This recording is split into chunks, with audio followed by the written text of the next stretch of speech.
So we are now going to cover Board Review Practice 4 for IRM 2020. These are my disclosures. So question 21, and picking up from our last session, this patient pulled out a tick from her skin 30 minutes after a trek in a conservation area in Barnstable in Cape Cod, Massachusetts. And the question is, what is the most likely diagnosis? And what you see on the left is the tick, and the options are A, bed bug bite, B, deer tick bite, C, kissing bugs, D, deadly brown recluse spiders, and E, flea bite. So the correct answer is deer tick bite. Let's just now look at the background to this. So clearly, there are many different types of ticks. There are bed bugs. This is a bed bug on the left-hand side of the screen. There are fleas. Fleas are wingless with mouthparts adapted for piercing skin and sucking blood. On the right-hand side, deadly brown recluse spiders. Neither of these options is correct. And the bottom here is a body louse, which is a female shown here, and cockroaches, which obviously are very large or relatively large, and that's not relevant here either. This patient has a deer tick, which is shown on the right-hand side. This is the typical appearance of a deer tick. You might find this in the woods while you're playing golf or gone for a walk in the northeast part of the United States. This map here shows the black area where deer ticks and Lyme disease endemic, some aspects of the Midwest as well, but mostly it's in the Northeast and perhaps a little bit on the Southeast of the United States. Some facts about Lyme disease, because the deer tick commonly transmit Lyme disease, although not exclusively so, as we'll discuss. So Lyme disease is the most common tick-borne infection in North America and Europe. In the United States, Lyme disease is caused by Borrelia burgdorferi, and is transmitted by a bite from the tick species Ixodes scapularis or Ixodes pacificus, and the clinical manifestations commonly are manifest in skin, joints, nervous system, and the heart. The early cutaneous infection with Borrelia burgdorferi is really Erythema migrans, and I think that because it's very common, this is the one you should be most watchful for if someone presents early. Ixodes scapularis may also be infected with and transmit Anaplasma phagocytophilum, previously referred to Ehrlichia phagocytophilia, and or Babesiosia microti, the primary cause of babesiosis. So bite from this type of tick may lead to the development of Lyme disease or human granulocytic anaplasmosis, HGA, formerly known as granulocytic auriculosis. All of this are quite a mouthful to say. And babesiosis as a single infection or less frequently as a co-infection. And so HGA and babesiosis should be included in the differential diagnosis of patients who develop fever after an Ixodes tick bite in an area where these infections are endemic. I want to share with you the latest draft guidelines of the IDSA, the Infectious Disease Society of America. And what they recommend in these draft guidelines, which were circulated in the fall of 2019 and are not in final form yet, let me just add, are the following: that you should consider prophylactic antibiotics. A single dose of oral doxycycline should be administered to patients within 72 hours of removing a tick after a high-risk tick bite, but not after lower-risk tick bites. And how do they define high-risk tick bites? They must meet the following criteria. They must be from the typical tick, which we've seen an example of. It be in a highly endemic area, so obviously in the Northeast would be the most highly endemic area, and from a tick engorged and attached for 36 hours or more. And that will probably take some careful history taking. You may have none of these, and you may be suspicious of these, and so therefore have to think about oral doxycycline as an empirical treatment in someone who has some but not all of these features, because not everybody will be able to look at the tick and be able to establish that it was attached for 36 hours, etc.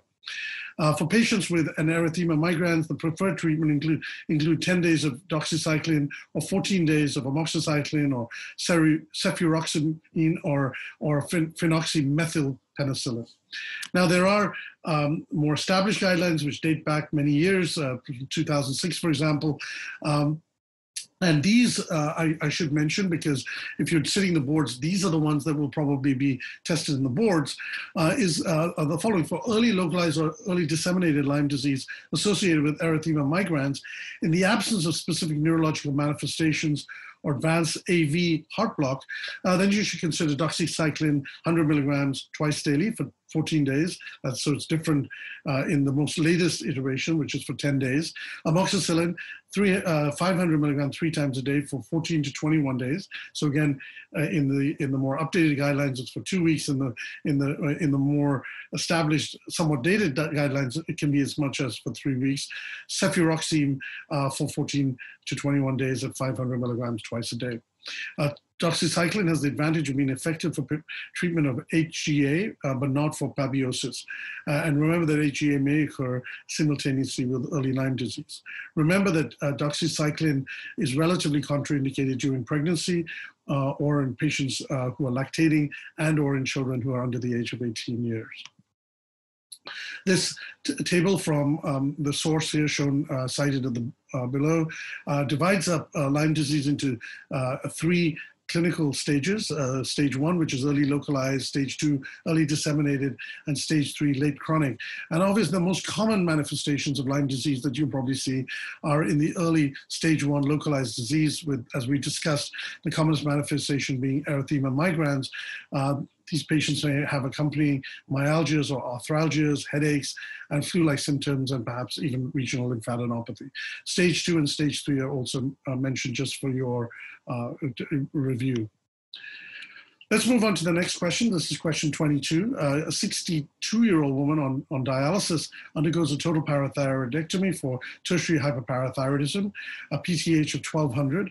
Postoperatively, that's approximately 6 hours post-op, she complains of tingling around her lips and around the mouth. Approximately 9 hours later, she has carpopedal tetany. Both Trousseau's and Schwastek signs are positive. And an EKG is done, and I'll share with you these pictures in a minute. But what we'd like to know is which one of the following is most consistent, which one of the following EKG manifestations is most consistent with her likely serum calcium level. So take a read and say, given this clinical presentation, what is likely to be the serum calcium level, and then what is the associated electrocardiographic manifestations with this calcium level? So these are the 3 tracings. A, B, and C are your 3 options at the top. And you see in A, for these leads, 1, 2, and 3, the limb leads, the QT here is 0.48 seconds with a QTC of 0.52 seconds. In B is QT of 0.36 seconds with a QTC of 0.41 seconds. And then in C is 0.26 seconds and a QTC of 0.36 seconds. So if you think B is the middle of these two, one is higher, the QT, one is lower than what B shows. The correct answer is A, and in A, you see this patient has a pattern compatible with hypocalcemia. The clinical picture is consistent with hypocalcemia. A patient had a parathyroidectomy, you had removal of the parathyroid gland, so the scenario, context is you're likely post-op to see severe hypocalcemia because you have a hungry bone syndrome where all this calcium fluxes back into the bone. And then on top of that, you have clinical manifestations, Schwastek and Trousseau sign, but also carpopedal spasm. So then the question is, what is the manifestation of hypocalcemia? And here what you're asked to look at is the QT interval. And you can see in hypocalcemia, the QT interval is contracted or shorter. This is normal, and hypercalcemia, it is prolonged. So the electrocardiographic changes in hypo and hypercalcemia are depicted in, or the facts are depicted in this slide. Hyper and hypocalcemia predominantly alter the action potential duration on the electrocardiogram. Hypercalcemia shortens the ventricular action potential duration by shortening phase 2 of the action potential, whereas hypocalcemia prolongs phase 2 of the action potential. Hypercalcemia, therefore, is associated with a short QT interval, and whereas hypocalcemia associated with a longer QT interval. Just to bear in mind that in hypercalcemia, you can also see a decreased T-wave amplitude, sometimes with T-wave notching or inversion, and you might also see a high takeoff of the ST segment in leads V1 and V2. These leads were obviously not shown in the picture that preceded this slide, but this picture may simulate acute ischemia. Remember that hypocalcemia generally does not cause T-wave changes because it does not affect phase 3 of the action potential. Question 23, we see an eye here, and the question is, what's the diagnosis? A, lead toxicity, B, copper toxicity, C, zinc toxicity, or D, mercury toxicity. And so the arrow here is showing you the Kaiser-Fleischer ring. The diagnosis here is copper toxicity in a patient with Wilson's disease. So some facts about Wilson's disease. Wilson's disease is also termed hepatolenticular degeneration. It's an autosomal recessive disease with a mutation of Wilson's disease protein gene ATP7B. You do not need to know this much detail for the boards, but this ultimately results in accumulation of copper in various tissues around the body, specifically quite a substantial accumulation in both the liver and the brain. The disease was named after Samuel Wilson, a British neurologist who first described the condition in 1912. A single abnormal copy of the gene is present in 1 in 100 people who do, in fact, who do not develop any symptoms. These people are termed carriers. But if a child inherits the disease from both parents, homozygous, the child may then develop Wilson's disease. Symptoms usually appear between the ages of 6 and 20 years. And the prevalence of this disease, Wilson's disease, is 1 in 4 per 100,000 people. Here you can see in this schematic some of the clinical manifestations. The liver is very prominent, the eye is very prominent, and the CNS system is very prominent. Other systems that may be involved include where copper accumulates might be the kidneys, manifesting as proximal renal tubular dysfunction, and the heart manifesting as a cardiomyopathy hematologically, with hemolysis being evident in the bone with arthritis and rickets. But it's really the liver with hepatomegaly, jaundice, acute hepatitis, and so on, ultimately culminating in cirrhosis, portal hypertension. That's a key clinical player. The eyes, you see this Kaiser-Fleischer rings that I shared with you, and then the nervous system with deterioration in school performance, behavioral changes, lack of coordination, resting and intention tremors. Question 24. A 48-year-old white male with chronic kidney disease, CKD, has a creatinine of 1.5 milligram per deciliter, presents to you complaining of weakness and fatigue and an episode of palpitations. The patient is on furosemide 40 milligrams BID, lisinopril 20 milligrams QD, atorvastatin 20 milligrams QD, and aspirin 81 milligrams QD. You do an electrocardiogram, and I'm going to share with you that on the next slide. So you do an electrocardiogram and you draw labs. Based on what you will see in an electrocardiogram, you're asked to make a diagnosis. Does the patient have hypomagnesemia? Does the patient have hypokalemia? Does the patient have hypercalcemia? Or does the patient have hypocalcemia? So A, hypomagnesemia, B, hypokalemia, C, hypercalcemia, and D, hypocalcemia. This is the electrocardiogram, the leads 1 through 4, limb leads, and then you see them here. And the question is, what does this patient have? So I'll give you a few minutes to just look at the electrocardiogram carefully.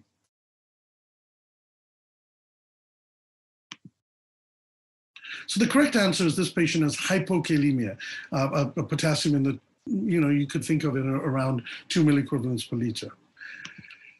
So just to go over this, this is a normal electrocardiogram shown in the upper left-hand side of your slide with the normal QRS. Focus yourself on the T wave. In hypokalemia, you'll see this prolongation, and then you see this U wave. Hyperkalemia, you see this pinch bottom T wave or peak T waves, and particularly will be seen with potassiums in the higher than 6.5 milliequivalents per liter. In the bottom two tracings, you see hypocalcemia, we've covered that, and hypercalcemia, which we've also covered. Normal kalemia shown here, you see the normal QRS, and you see this very minimal, if not even discernible, U wave there. Whereas in hypokalemia, you see a very prominent U wave. These other manifestations are there probably for the books, but the thing you need to remember, clinically relevant as well as for the boards, is this prominent U wave appearance. And so when you go back and look at the electrocardiogram here, you see this prominent U wave here. It's seen here in V3 and in this chest lead. This is actually the limb lead 2, but you see that prominently in V3 here clearly.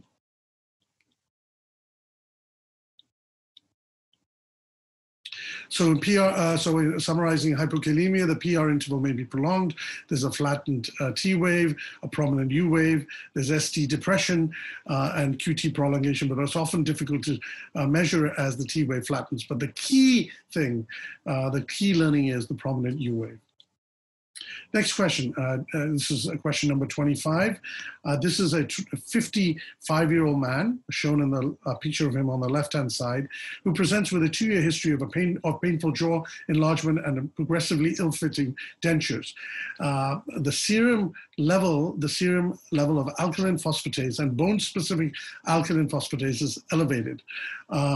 So this would be, in this patient, it was 154, with the normal level being less than 120 for the alkaline phosphatase, and then for the bone-specific alkaline phosphatase, 92 with the normal range 15 to 41. So, and you see this patient, I think I just want to point out the square jaw here, prominent square jaw, which is something you should bear in mind as you think about the differential diagnosis and the associated tests you might need to work out what this patient has. And so the questions you have is, which one of the following tests would confirm the diagnosis? A, bone scan; B, insulin-like growth factor 1 level; C, serum calcium; D, abdominal ultrasound; and E, testing the function of the facial nerve. And the correct answer is A, bone scan. So this patient has Paget's disease.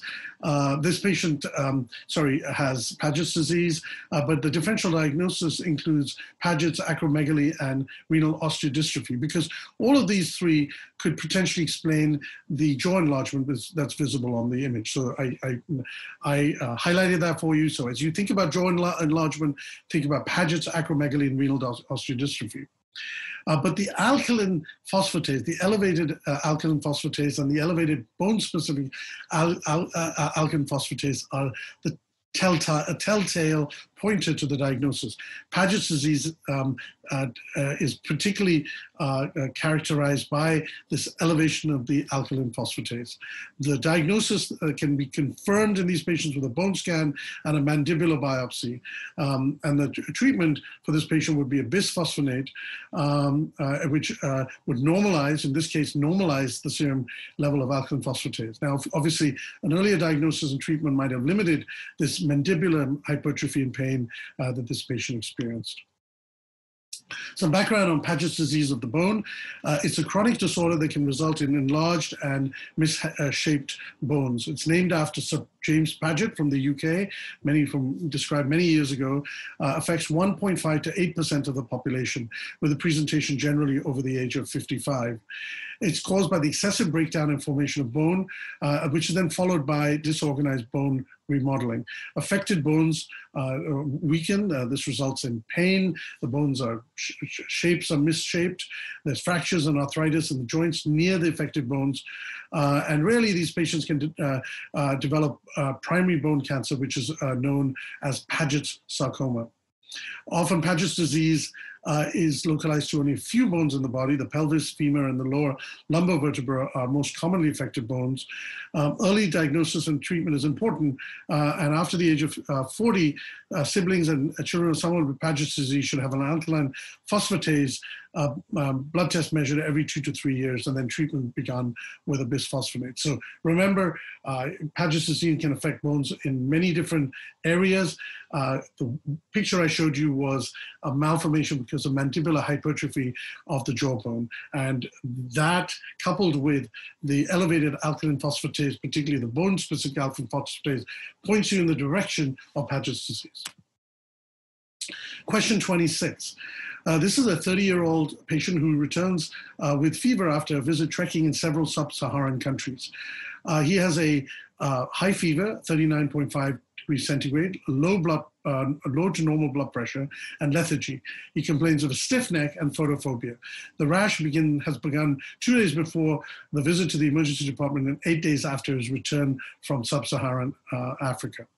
The most likely diagnosis is A, erythema multiforming, B, meningococcal meningitis, C, Henoch-Schönlein purpura, or D, microscopic polyangiitis. So these are the options. This is the picture shown here, which is of this rash.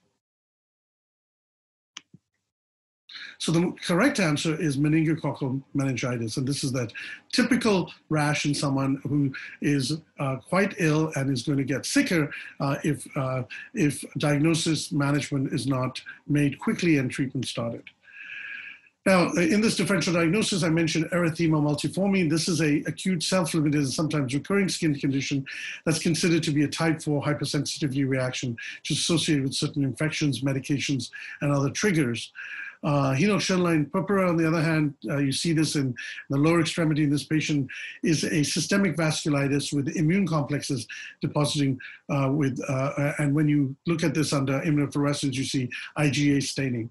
In the skin, the disease causes palpable purpura, but you can also see, observe, or patients can present with kidney and joint involvement and abdominal pain. The abdominal pain is generally due to a small bowel vasculitis. So the classic triad in HSP is purpura, abdominal pain, and arthritis. And clearly, this is not what this patient had. This is now another part of the differential, which is microscopic polyangiitis. It's very similar to the lesion you see in Henoch-Schönlein purpura, which also is a small vessel vasculitis that involves arterioles, capillaries, and venules. In this patient with microscopic polyangiitis, the constitutional features are also quite prominent: fever, anorexia, weight loss, and fatigue. And this is often is a prodrome that may last for several weeks to months and then followed with the development of rash. These patients also have renal involvement, glomerular involvement with rapidly progressive glomerulonephritis, which is defined as a fairly rapid declining kidney function with at least a doubling of the serum creatinine, presence of hematuria, which can either be gross but often is microscopic hematuria, presence of red cell casts or dysmorphic red cells. These patients may present with rheumatological manifestations, myalgia, arthralgias, and arthritis, with GI manifestations, with small vessel vasculitis of the bowel, particularly small bowel, abdominal pain and GI bleeding, lung hemorrhage, and peripheral neuropathy. So getting back to meningococcal meningitis. Meningococcal meningitis is what this patient that we presented originally, that picture you saw, has. This is a gram-negative diplococcus from Neisseria meningitidis. These patients present with intense headache, fever, nausea and vomiting, photophobia, stiff neck, lethargy, altered mental status, and rash. So that's meningococcal meningitis. So the meningitis from a bacterial infection, and the syndrome is really quite severe. Quite frequently, these patients might develop meningococcal septicemia with a rapid circulatory collapse and a hemorrhagic rash, which I shared with you in the original picture. It's a much more severe but less common form of meningococcal disease, something you need to be very vigilant of. Lumbar puncture is done. The CSF usually confirms the presence of meningitis. The typical CSF abnormalities in meningitis of this type include an increased opening pressure greater than 180 millimeters of water, pleocytosis of polynuclear leukocytes, a decreased glucose concentration, and an increased protein concentration. Culture of the CSF and blood specimens is important to identify the bacterium, the Neisseria meningitidis, and also the serogroup of the meningococcus, as well as to determine the susceptibility to antibiotics. Nowadays, you can also use a PCR assay for confirmation of the diagnosis. This is the meningococcal belt. You see sub-Saharan Africa where it is particularly common. So keep that in mind when you hear the travel history.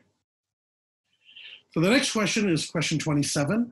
This is a 19-year-old man who presents with a 10-month history of Raynaud's phenomenon, fever, abdominal pain, and hypertension. On examination, he had multiple subcutaneous nodules on his forehead, and his blood pressure was 150 over 100 millimeters of mercury. The lab findings included a normal urine sediment, an elevated sed rate, mild anemia, and leukocytosis. But importantly, he had negative tests for ANCA, for hepatitis B surface antigen, and for hepatitis C antibody. So you see an arteriogram on the left-hand side of the kidney. So this is, you can see the kidney outline. You see the renal artery, and then these are the branches.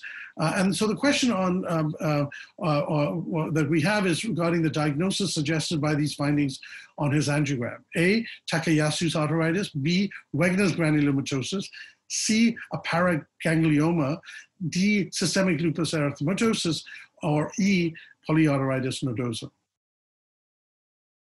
So the correct answer is polyarteritis nodosa. And so the arteriogram, the angiogram here reveals multiple microaneurysms involving the parenchymal branches of the hepatic, have involved, when you look at the big angiogram of the hepatic artery, of the splenic artery, and the renal artery, what you see here is of the renal artery. This is the kidney. You see these microaneurysms, which are absolutely pathognomic. So the biopsy of the subcutaneous nodule revealed the necrotizing inflammation of medium-sized arteries and vasculitis in the renal biopsy specimen. These are findings consistent with the diagnosis of polyarteritis nodosa. And so the patient was treated with corticosteroids, and this resulted in resolution of his symptoms, including the skin nodules, fever, and abdominal pain. Multiple aneurysmal dilatations of up to 1 centimeter in diameter involving bifurcations and branches of small and medium-sized arteries are characteristic of patients with polyarteritis nodosa. So keep that in mind. You get presented an angiogram of the kidney, look for these telltale microaneurysms, but also look for the other signs of a vasculitis in a patient like this. So quick background on polyarteritis nodosa. Classic polyarteritis nodosa, PAN or CPAN, is a systemic vasculitis characterized by necrotizing inflammatory lesions that affect medium-sized and small muscular arteries, preferentially at vessel bifurcations. This results in microaneurysmal formation, aneurysmal rupture with hemorrhage, thrombosis, and consequently organ ischemia or infarction. First described by Kussmaul and Meyer in 1866. It affects the skin, joints, peripheral nerves, the gut, and the kidney. It affects skin joints. It can affect the joints, peripheral nerves, gut, and the kidney. That's just a repetitive. So question 28, a 48-year-old woman is admitted to the MICU, status post of multi-vehicle accident, experiences concussions, rib contusions, lacerated spleen, requiring emergent splenectomy. During surgery, she requires 6 units of packed red blood cells, 6 units of platelets, 4 units of FFP, and the chest x-ray shown. On 100% FiO2, her O2 saturation 92%. Her arterial blood gas shows a pH of 7.28, a PCO2 of 46, a PO2 of 66. The most likely diagnosis, and now you're given the choices, but before you consider these choices, this is the chest x-ray shown here on the PA view. The options are A, acute interstitial pneumonia, B, severe ARDS, C, multilobal community-acquired pneumonia, D, all of the above, and E, none of the above. And the correct answer is severe ARDS. So severe ARDS is due to trauma, blood contusion, transfusion-related lung injury, but could also be associated with COVID-19, given particularly the current context. Annual incidence of ARDS is 60 per 100,000, much higher in the COVID era. About 20% of MICU admissions with respiratory failure have ARDS. Obviously, in the midst of a pandemic that we currently are experiencing, these numbers are a little bit skewed, will be skewed more in the direction of COVID-19 related ARDS. Many causes, the most common are sepsis and pneumonia, are obviously subject to what comments I made about COVID-19 as well. Diagnosis, you get an acute bilateral infiltrates hypoxemia, but you also see normal left atrial filling pressures if you do a Swan-Ganz catheterization. There are 3 different types of ARDS: mild, moderate, and severe, and these are defined by the ratio of the PO2 to the FiO2, and you see that there are 3 categories: mild, moderate, and severe. This schematic shows you a normal alveolus on the left-hand side, an abnormal alveolus or an injured alveolus on the right-hand side during the acute phase of ARDS. And you see what ends up happening is you get activation of neutrophils, you get a release of a variety of different cytokines, pro-inflammatory cytokines, and you get this a protein-rich edema fluid that inactivates surfactant. You also get sloughing of the bronchial epithelium, and really this disease is quite a severe disease that can make patients really quite sick. ARDS, the only key thing I think is relevant to the boards that I want to share with you at this point is that there is a Berlin definition, the timing of which is classically defined using this definition is within 1 week of a known clinical insult. Now remember that COVID-19 generally you get, it doesn't fit the Berlin definition. You often see ARDS more than 1 week, maybe 9 to 12 days after the original presentation. So just keep that in mind. It's sort of a little bit more of a latent presentation. Chest imaging, similar between ARDS from non-COVID causes versus COVID causes. You see these ground glass opacities, bilateral opacities that are not fully explained by either effusions, lobar or lung collapse, or nodules. The origins of the edema not fully explained by either cardiac failure or fluid overload. You often need an echocardiography. You may need a Swan-Ganz catheter. We discussed the classification of mild, moderate, and severe based on the ratio of the PO2 and the FiO2. This is a chest X-ray in COVID-19. You see the manifestations of bilateral shadowing, which is often seen in 70+% of patients. This ground glass opacities that are typical. The disease can be unilateral in about 1/4 of all patients. You can also see local patchy shadowing. Interstitial abnormalities are much less common, and pleural effusions are much less common, and I share with you the reference here. The last question, question 30, is a 19-year-old woman who presents to the emergency department with a 10-day history of intermittent odontophagia, which is throat pain, voice changes, and fever. Before her visit to the emergency department, she was treated with azithromycin and prednisone for pharyngitis, and subsequently with a two-day treatment of penicillin and a tapered dose of prednisone, otherwise healthy. Examination reveals bilateral swelling of the soft palate with a midline uvula pushed anteriorly. You can see that here, the midline uvula is pushed anteriorly. And so the options that we're asking you to consider for the diagnosis are A, Ludwig's angina, B, glossopharyngeal nerve palsy, C, pharyngeal gonorrhea, D, bilateral peritonsillar abscesses, and E, infectious mononucleosis. The correct answer, bilateral peritonsillar abscesses. So let's look at this. The arrows show the abscesses with the swelling here of the tonsils, and below this, if you put a needle in there, you find pus. So the bilateral swelling of the soft palate with the midline uvula pushed anteriorly. A CT of the neck after administration of the IV contrast showed these bilateral peritonsillar abscesses. This scenario is most consistent with the diagnosis of bilateral peritonsillar abscesses. So that's it. Thank you very much for joining me, and good luck.